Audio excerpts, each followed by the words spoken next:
Sekitar pukul setengah 12 malam, mobil yang dikendarai Pak Arman memasuki sebuah jalan yang membelah hutan belantara. Hutan itu sangat luas dan warga sekitar menyebut hutan itu dengan sebutan Alas Gede, yang berarti hutan luas. Alas Gede dikenal warga. Ada sepasang suami istri yang sudah lama menikah, kurang lebih sudah 9 tahun mereka mengarungi bahterai rumah tangga. Namun setelah sekian lama menikah, pasangan ini belum juga dikaruniai seorang anak. Namun keduanya tidak pernah menyalahkan takdir yang sudah digariskan sama Yang Maha Kuasa. Keduanya tetap ikhlas dan bersyukur menerima apa yang sudah Tuhan berikan. Pasangan suami istri ini bernama Pak Arman dan Bu Arini. Pak Arman adalah seorang pembisnis sukses di bidang kuliner dan mampu menghasilkan puluhan juta per bulannya. Namun suatu waktu usaha Pak Arman mengalami masa sulit sehingga Pak Arman harus memutar otak agar usahanya itu tetap bisa bertahan dan tidak mengalami kebangkrutan. Dalam kesulitan itulah Pak Arman mengajak istrinya untuk berdiskusi dan bertukar pikiran. Akhirnya Bu Arini pun menyarankan suaminya agar pergi menemui kedua orang tuanya dan meminta doa restu.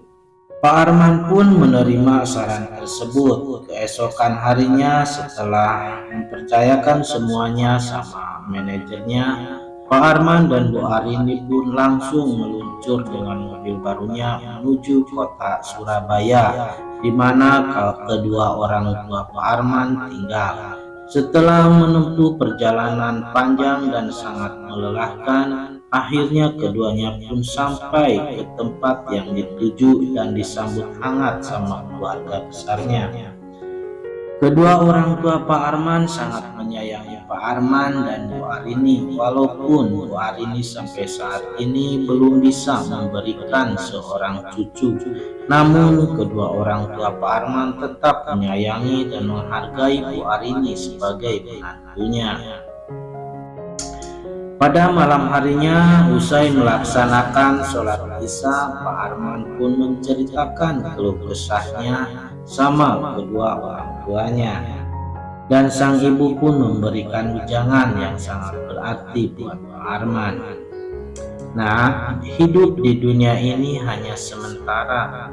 Janganlah kamu terlena apalagi salah jalan karena hanya memikirkan urusan dunia. Ingatlah nak, harta yang kita miliki tidak akan dibawa mati. Ingatlah anakku, sesulit apapun hidup yang kamu jalani, jangan sampai kamu melupakan Tuhanmu, karena dialah pemilik segalanya. Doa dan restu ibu akan selalu menyertaimu. Percayalah nak, setiap kesulitan pasti ada jalan keluarnya, kata sang ibu sambil mengelus-elus kepala Pak Arman dan langsung memeluknya penuh dengan kasih sayang. Hati Pak Arman pun merasa tenang dan damai dalam pelukan sang ibu. Begitu banyak nasihat dan wejangan yang berarti buat Pak Arman dan Bu Arini malam itu. Keduanya merasa beruntung punya orang tua yang selalu perhatian sama anak dan menantunya. Setelah 3 hari lamanya di Surabaya, Pak Arman dan Bu Arini pun berniat kembali ke Jakarta. Usai berpamitan sore itu juga keduanya pun pergi meninggalkan rumah orang tuanya. Mobil yang dikendarai Pak Arman terus melaju menuju arah Jakarta. Setelah beberapa jam menempuh perjalanan, Pak Arman membelokkan mobilnya menuju pom bensin untuk mengisi bahan bakar. Usai mengisi bahan bakar, Pak Arman dan Bu Arini pun kembali melanjutkan perjalanannya. Sekitar pukul setengah 12 malam, mobil yang dikendarai Pak Arman memasuki sebuah jalan yang membelah hutan belantara. Hutan itu sangat luas dan warga sekitar menyebut hutan itu dengan sebutan Alas Gede, yang berarti hutan luas. Alas Gede dikenal warga sekitar sangatlah angker. Jarang manusia yang berani memasuki hutan tersebut karena keangkerannya. Sementara mobil yang dikendarai Pak Arman terus melaju dan keduanya tidak tahu tentang seluk-beluk Alas Gede, sehingga keduanya tampak biasa saja melewati jalan tersebut. Semakin lama kendaraan melintas di jalan itu semakin jarang. Namun tiba-tiba Pak Arman merasa ada masalah dengan mobilnya. Lalu Pak Arman pun menepikan kendaraannya. Dan ternyata benar, tiba-tiba mobil yang dikendarai Pak Arman mendadak mati. Pak Arman pun merasa bingung dengan kejadian tersebut karena mobil yang dikendarainya bisa mogok. Padahal belum ada 3 bulan Pak Arman membeli mobil besar itu. Karena penasaran, Pak Arman pun kembali menstarter mobilnya, namun hasilnya tetap nihil. Akhirnya Pak Arman pun keluar dari mobilnya untuk mengecek bagian mesin dengan menggunakan senter yang ada di mobilnya.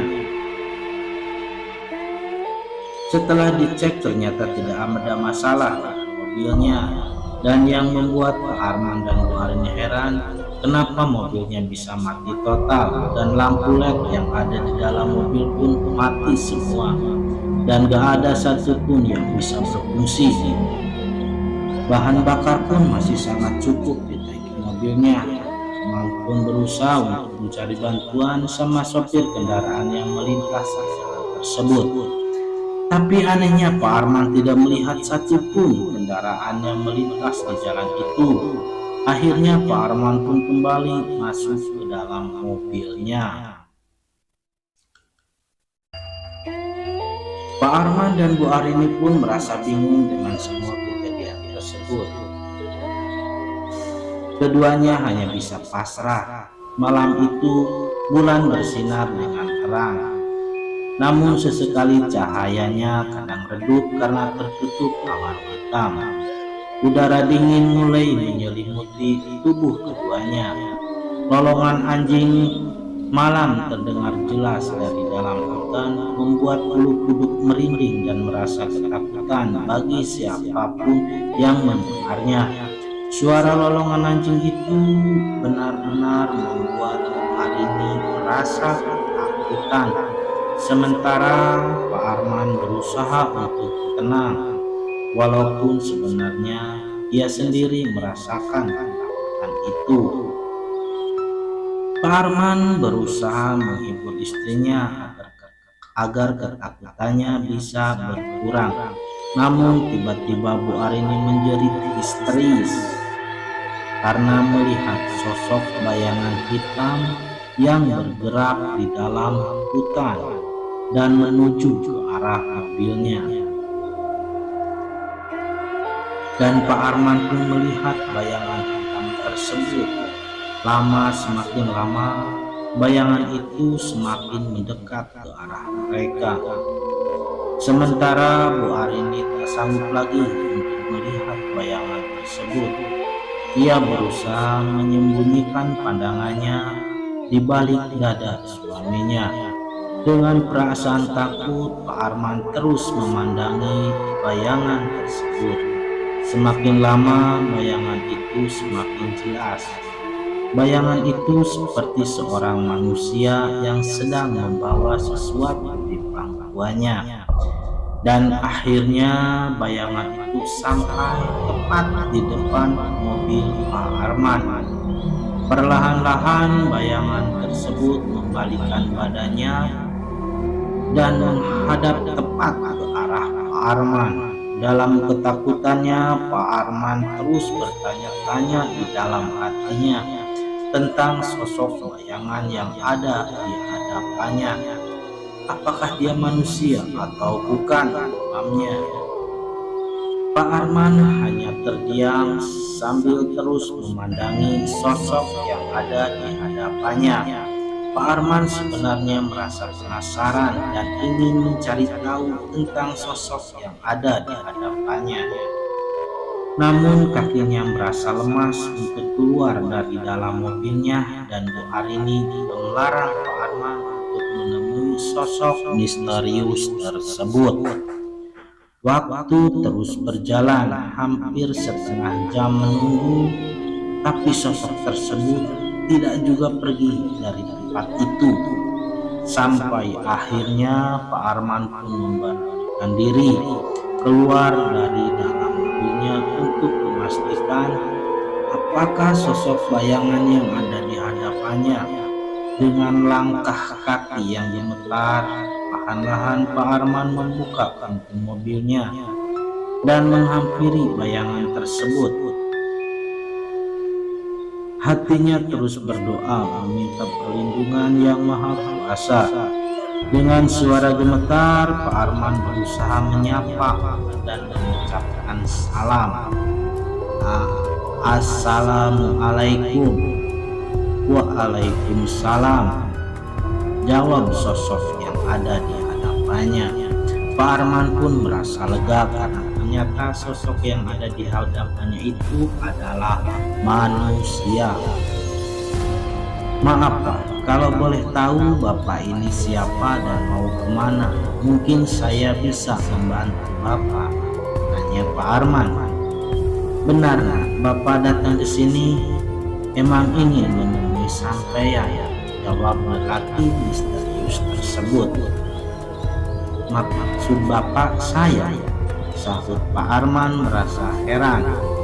Sedangkan ia sendiri tidak mengenal sama sekali sosok laki-laki yang ada di hadapannya. Pak Arman semakin bingung membuatnya. Nah, sampean tidak usah bingung dan takut sama Bapak. Bapak sengaja menemui sampean ke sini karena Bapak ingin menitipkan sesuatu sama sampean, kata lelaki misterius tersebut. Menitipkan sesuatu? Menitipkan apa Pak? Pak Arman semakin bingung dibuatnya. Bapak ingin menitipkan cucu saya sama sampean, kata lelaki tersebut sembari menyodorkan seorang bayi laki-laki yang ada di pangkuannya, membuat Pak Arman semakin tambah bingung membuatnya.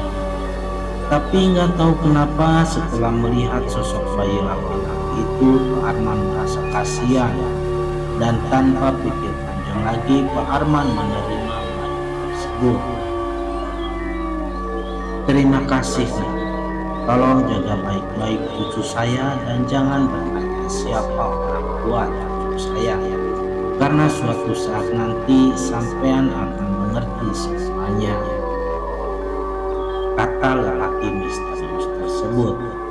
Baik Pak, saya akan menjaga dan merawat Bapak seperti saya merawat anak saya sendiri. Tapi maaf Pak, kalau boleh saya tahu siapa nama bayi ini? Arman. Cucu saya bernama Bayu, jawab lelaki misterius tersebut. Baiklah Pak, sahut Pak Arman. Usai menyerahkan bayi tersebut, laki-laki misterius pun kembali ke dalam hutan dan menghilang di kegelapan. Kemudian Pak Arman pun masuk ke dalam mobil dan memberitahu istrinya. Bu Arini pun merasa kaget setengah mati ketika suaminya memperlihatkan sosok bayi laki-laki yang ada di hadapannya. Untuk memastikan, ia pun menyalakan lampu LED yang ada di atas kepalanya. Dan anehnya, lampu yang tadinya mati tiba-tiba bisa nyala kembali, sehingga Bu Arini bisa dengan sangat jelas melihat sosok bayi yang ada di pangkuannya. Dari raut wajahnya, bayi itu terlihat sangat tampan dan imut, membuat Bu Arini pun merasa sangat bahagia melihatnya. Lantas Bu Arini mengambil alih pemangku bayi mungil yang baru saja didapatkannya. Keanehan pun terjadi lagi. Mobil yang tadinya mati total tiba-tiba nyala kembali. Dan jalanan yang tadinya sepi kini terlihat kembali kendaraan yang melintas di jalan tersebut. Pak Arman dan Bu Arini pun kembali melanjutkan perjalanannya menuju Jakarta. Selama dalam perjalanan, Pak Arman menceritakan tentang sosok laki-laki tua yang sudah memberikannya seorang bayi laki-laki yang bernama Bayu.